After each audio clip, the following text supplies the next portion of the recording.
Ansiedade e depressão no Brasil. Os números relacionados a transtornos de ansiedade e depressão no Brasil são altos. Segundo dados divulgados pela Organização Mundial da Saúde, OMS, no dia 23 de fevereiro de 2017, 5,8% da população brasileira sofria de depressão, o que representava 11,5 milhões de brasileiros com a doença. O Brasil é o país com maior prevalência de depressão da América Latina e o segundo com maior prevalência no continente americano, ficando só um pouco atrás dos Estados Unidos. A depressão é mais comum em mulheres. O índice de incidência entre elas chega a ser 150% maior do que entre homens. No tocante à ansiedade, o Brasil é o recordista mundial. 9,3% da população sofria com o problema, ainda segundo o mesmo relatório da OMS, ou 18,6 milhões de pessoas, em números absolutos. A média mundial dos casos de ansiedade foi de 3,6%, um número consideravelmente menor. Cabe ressaltar que muitas pessoas têm tanto ansiedade quanto depressão. Várias causas foram apontadas para explicar o grande número de casos de ansiedade na história recente do país, entre eles a crise econômica de 2014 e a violência nas cidades. Possíveis causas. O Brasil é conhecido no exterior como o país da alegria e da cordialidade, mas a realidade se mostra bem diferente. O relatório da OMS não apresenta as causas em detalhes, então especialistas buscam hipóteses para explicar o fenômeno. Para o professor do Departamento de Psiquiatria e Medicina Legal da UFRGS, Giovanni Abraão Salum Júnior, a desigualdade social, pobreza e traumas na infância podem ser fatores de risco para a ansiedade. A crise econômica de 2014 e a violência nas grandes cidades também têm sido consideradas na avaliação de especialistas.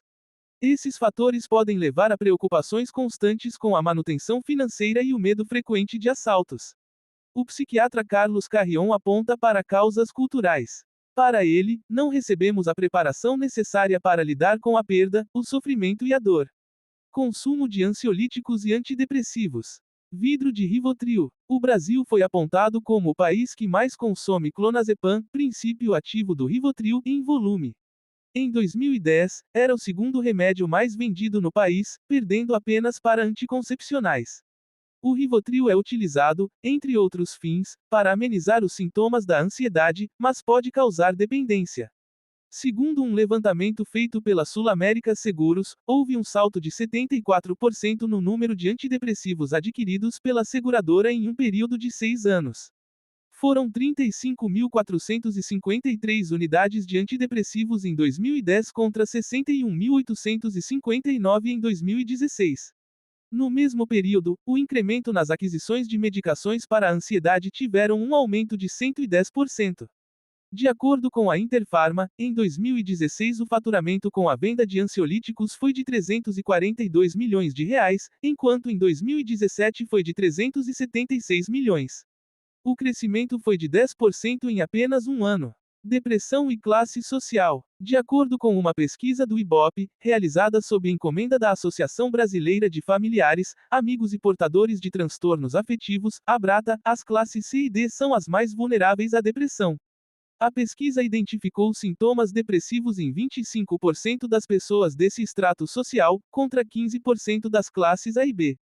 Nas periferias, as doenças mentais são mais estigmatizadas. A exposição a situações de violência pode funcionar como um gatilho para transtornos mentais. A dificuldade em se conseguir um atendimento pelo SUS e a falta de uma gama mais ampla de medicamentos fazem com que o problema não seja bem combatido.